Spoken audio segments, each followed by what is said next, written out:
If they don't pay, I'm not going to defend them. Trump on US-NATO allies. Donald Trump's remarks could trigger alarm bells in capitals from Europe to Asia, where leaders were already worried about a withdrawal of U.S. security support after Trump clashed with Ukrainian President Volodymyr Zelensky. Washington. President Donald Trump cast doubt on Thursday on his willingness to defend Washington's NATO allies, saying he would not do so if they are not paying enough for their own defense. It's common sense, right? Trump told reporters in the Oval Office. If they don't pay, I'm not going to defend them. No, I'm not going to defend them. Trump said he has been of this view for years and shared it with NATO allies during his 2017-2021 presidential term. Those efforts prompted more spending from other members of the 75-year-old transatlantic alliance, he said, but even now, it's not enough. He added they should be paying more. A mutual assistance clause lies at the heart of the NATO alliance, which was formed in 1949 with the primary aim of countering the risk of a Soviet attack on Allied territory.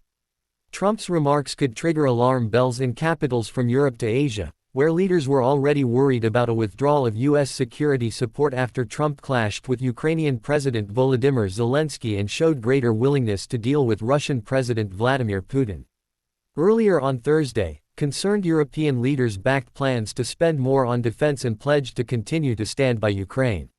I know some may have concerns about NATO's future, NATO Secretary General Mark Rutte said earlier on Thursday. So let me be clear, the transatlantic relationship and the transatlantic partnership remains the bedrock of our alliance. President Trump has made clear the commitment of the U.S. and his commitment personally to NATO, and it has also made clear the expectation that we in Europe must do more in terms of defense spending. In the Oval Office, Trump said NATO members were friends of his but questioned whether France or a couple of others would protect the United States in a moment of crisis. You think they're going to come and protect us? They're supposed to, Trump said. I'm not so sure. Trump said he viewed NATO as potentially good if what he saw as the spending issue could be fixed. They're screwing us on trade, he said of the security alliance. Trump had affirmed the United States' commitments to the mutual defense of NATO as recently as last week during a press conference alongside British Prime Minister Keir Starmer. At a meeting of European leaders in Brussels, French President Emmanuel Macron responded to Trump's comments by saying France and other European countries had joined U.S. troops in fighting in Afghanistan after 9/11. Not only the French, but the Europeans were there when we were called for Afghanistan. And by the way, they weren't politely warned when the U.S. left Afghanistan, Macron said. We are loyal and faithful allies.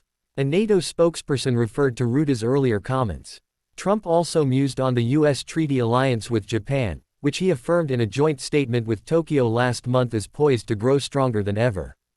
The collective defense arrangement dates back to agreements made after the conclusion of hostilities in World War II.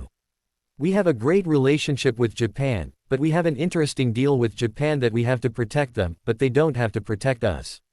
You know that. That's the way the deal reads, Trump said on Thursday. And by the way, they make a fortune with us economically. Who makes these deals? The remarks echoed comments Trump made during a 2019 visit to the country.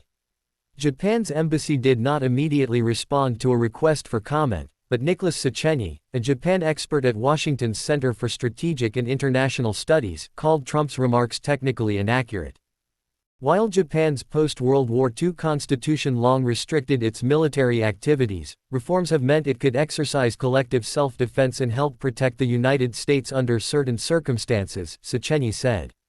Such circumstances included if an armed attack against a foreign state that is in a close relationship with Japan threatened Japan's survival, he said.